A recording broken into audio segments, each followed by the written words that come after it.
7.3b. So 2 parts again, just like yesterday. We're going to do log graphs. That was a weird G. Log graphs and pH.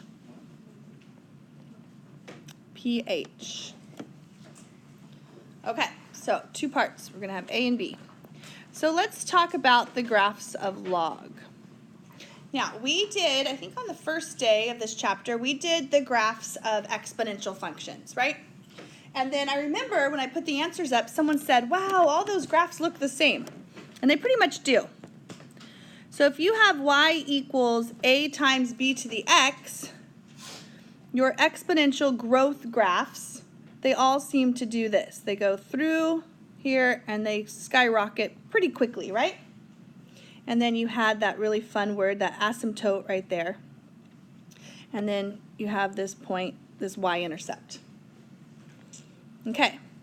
Graphs of logs are going to be the inverse of exponential functions. So if I wanted to graph, say, y equals log base b of x, okay? They're going to be the inverse of the exponential function. And if you remember inverses from last chapter, the inverse was always a reflection over y equals x.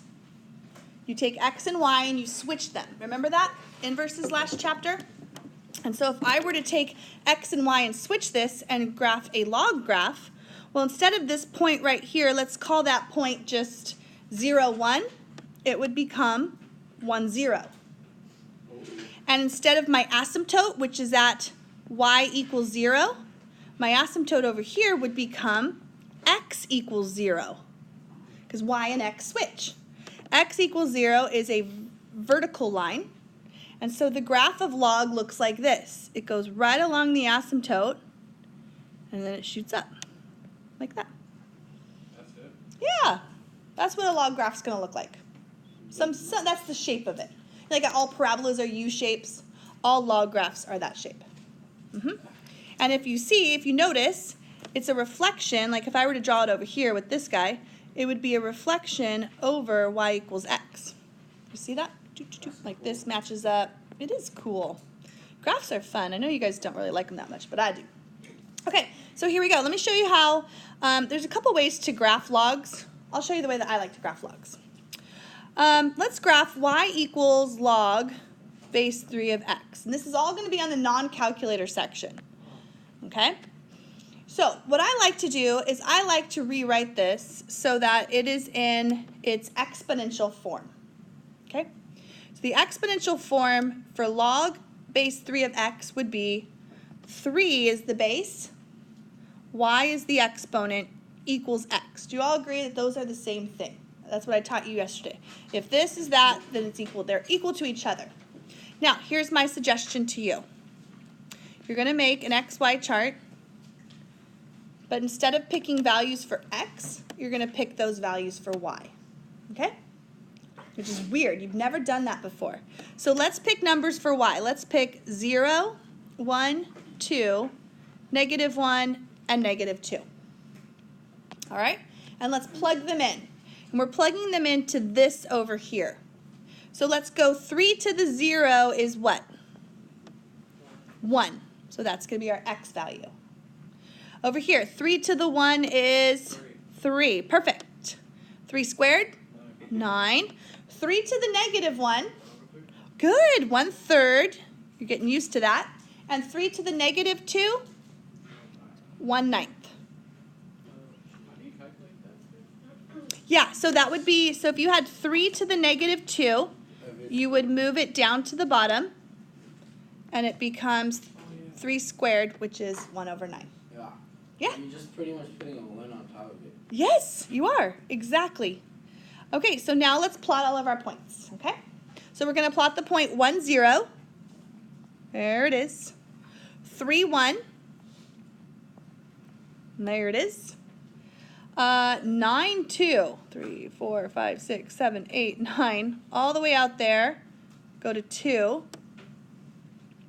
And then we have to graph 1/3 -1. So 1/3 is just a little bit lower than 1/2, -1, and then 1/9 -2. So we're getting closer to the x-axis, but we're never going to touch the x-axis. Okay? Because can you take the log of 0? No. Can you take the log of a negative number? No. It's not going to go past the x-axis. So here's how you graph it. You go right along the x-axis, and then it shoots up like that. And you do want to include the asymptote there. And that's it. So we gotta use a color pen? No, I just did so that you'll see it better. It's okay. As long as I can see it somewhat. Will you have to draw it? Yeah. You don't want to draw it? So No. you could just like make a dotted line like before the thing? Yeah. So that Mhm. you could tell. Always. Yeah, make a dotted line there. Perfect. Okay, let's do another one.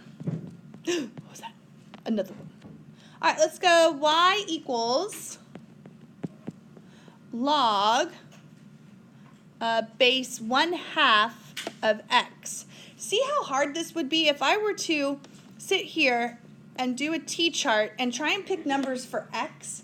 That would be really hard. Like I couldn't pick 0. I wouldn't be able to pick negative numbers. I'd be like, well, could I pick 4? Could I pick 6? Like what numbers would I choose? They would be really hard to do without a calculator. So switch this. The base is 1/2 to the y equals x. Rewrite it in its exponential form. 1/2 is the base, y is the exponent, equals x, and then pick values for y. Do that for logs, okay? So we'll pick the same one, 0, 1, 2, -1, -2. We'll just pick 5 because we kind of know what the shape's going to be. All right, so here we go.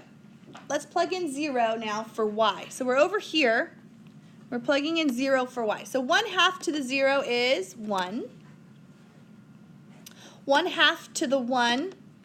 Oh no, not again. You can make a chart. No, I'll be okay. 1/2 to the 1 is 1/2. 1/2 squared is 1/4. And now let's do these a little tricky. What is 1/2 to the -1?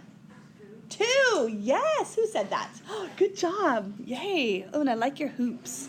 All right, 2. And then, yes, you're right. 1/2 to the -2 is going to be 4. Okay, once you have some points, just go ahead and plot them. Here we go. We've got the point 1, 0.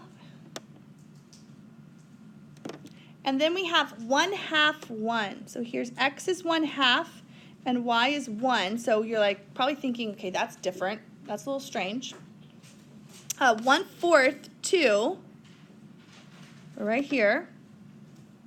Then we're at 2, -1. And then 1, 2, 3, 4, -2. It's going to be the same shape, but you know what happened? It all just got flipped, huh? It's going to go right along the x-axis, and it's going to look like this. It's actually the inverse of a decay, exponential decay. Oh, and don't forget your asymptote. Nice.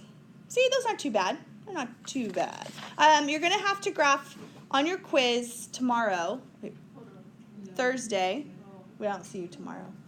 On your quiz on the block, you will have to graph one of each. One exponential, one log, and you do not get your calculator for those. Okay, I feel like we're pretty good. Let's move on to part B. Okay. All right, part B is pH. pH. It's really a lowercase p and a capital H, I think. No, it's not too bad. Actually, I give you the formulas. Do you like formulas? Just plugging numbers in? It's pretty easy. All right, so pH is going to be, it measures the acidity in a substance. The acidity in a substance. So some things can be very acidic, like lemon juice. Do you think lemon juice would be acidic? Yeah?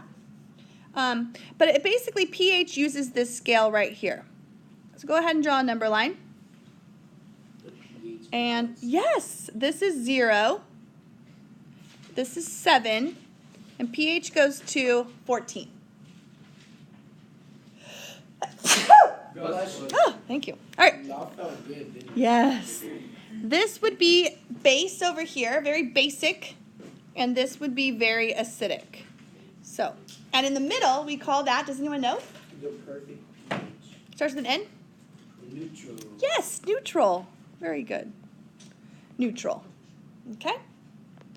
All right, so what I'm going to do is I'm going to give you 2 equations to know. You don't have to memorize them. These will be given to you, okay? So how do you calculate pH? Well, this is what you do. pH is equal to negative log of H plus. Very chemistry in here, isn't it? Negative log of H plus. So there's the formula that we're going to use. This will be given to you. Given to you. Yes, we're going to find out. So make sure you get your calculator out. You will have 2 parts on your quiz on the block. You're going to have a calculator and a non-calculator section. All right, so here we go. H plus stands for the concentration of hydrogen ions. Concentration of hydrogen ions. And they're going to give you that. They're going to tell you that the concentration is this. Find the pH. Okay? So number 3. All right, lemon juice. Can you drink lemon juice? Just straight up lemon juice? It's really fun to give a baby like a lemon wedge and watch them just pucker up. It's really cute. All right.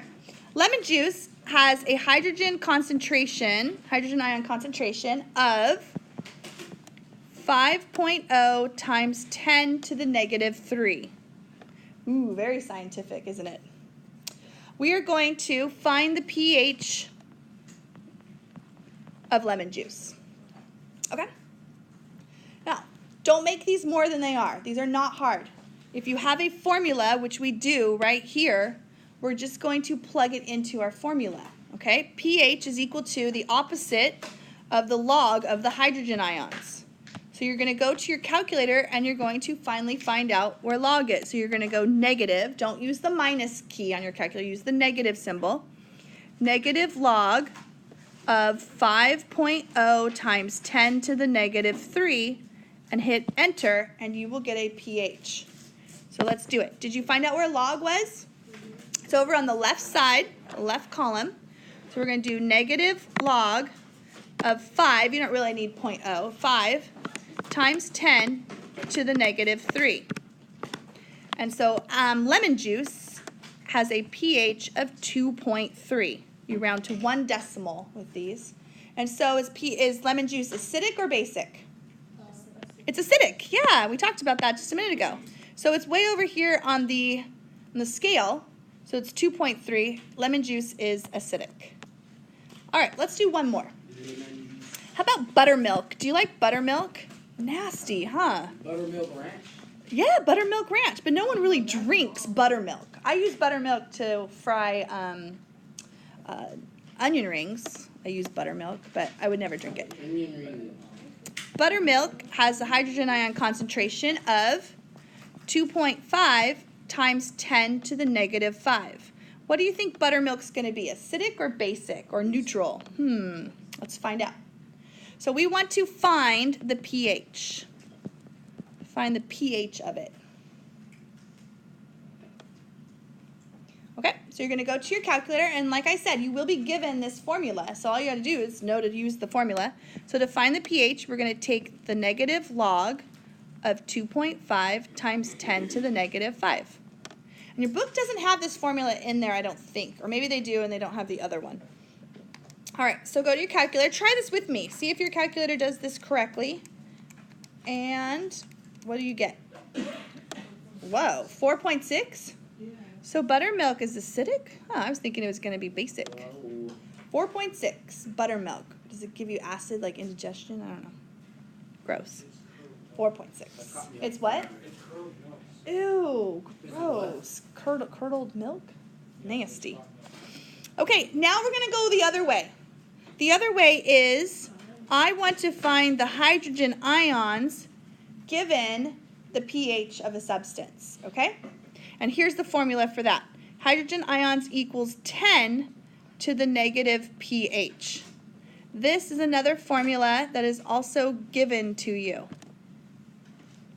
Okay, you have to know which one to use though. If you're trying to find the pH, you want to do the formula that says pH equals. If you're trying to find the hydrogen ions, you want to do hydrogen ions equals. So number 5. All right, number 5.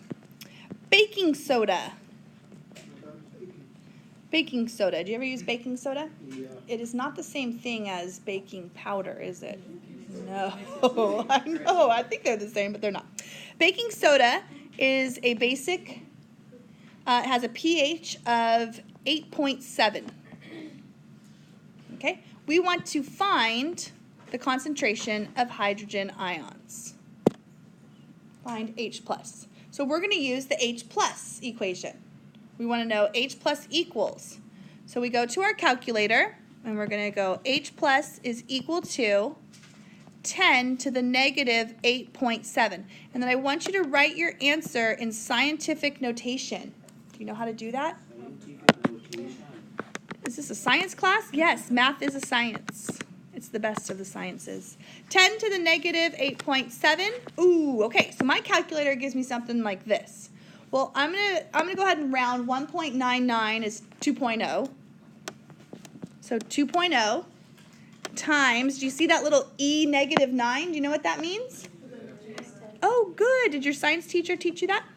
10 to the negative 9. So that would be the hydrogen ions concentration. Okay, so you just need to use both those formulas, one for one, one for the other.